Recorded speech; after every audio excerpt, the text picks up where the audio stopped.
Bharatiya Janata party सरकार जिते शीघ्र पारुच हटई दियो नहले राज्य रसातल को जीव से सबु जगार जनसाधारण सहयोग विजु जनता दल तार सांगठनिक कार्यक्रम को आहरी सुदृढ़ करुच्ची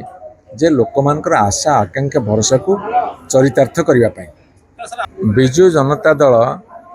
आगामी पंचायत निर्वाचन पे प्रस्तुत अच्छी एवं सांगठनिक कार्यक्रम जोरसोर चली।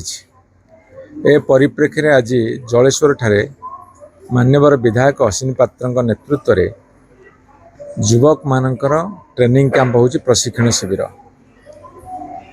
आगामी दिन में विजु जनता दल को आहरी शक्तिशाली करने मान्यवर नवीन पट्टनायक नेतृत्व को पुणी आउ थे ओडिशावासी आगे प्रतिष्ठित करवा साथ 2029 मसीह पुणी केमती मान्यवर नवीन पट्टनायक मुख्यमंत्री से परिश्रम करवा साथ भारतीय जनता पार्टी सरकार बर्तमान तलू ऊपर पर्यंत एते खराब शासन लोक अतिष्ठ हो गले एवं लोक मानकर बर्तमान चाप सृष्टि आम उपर जे आंदोलन को और जोरदार कर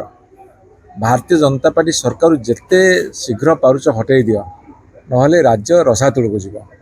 से सबु जगार जनसाधारण सहयोग विजु जनता दल तार सांगठनिक कार्यक्रम को आहरी सुदृढ़ करुच्ची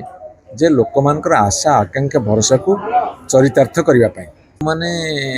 कौन सी चापर बशवर्ती जाऊँगी सीए एवं साथ किछि जन स्वार्थपर लोक जाऊँगी किंतु लक्ष लक्ष संख्यार जनसाधारण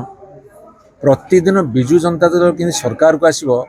एवं ये भारतीय जनता पार्टी केमती सरकार जीव बा बाहर से जोड़ी होउछन।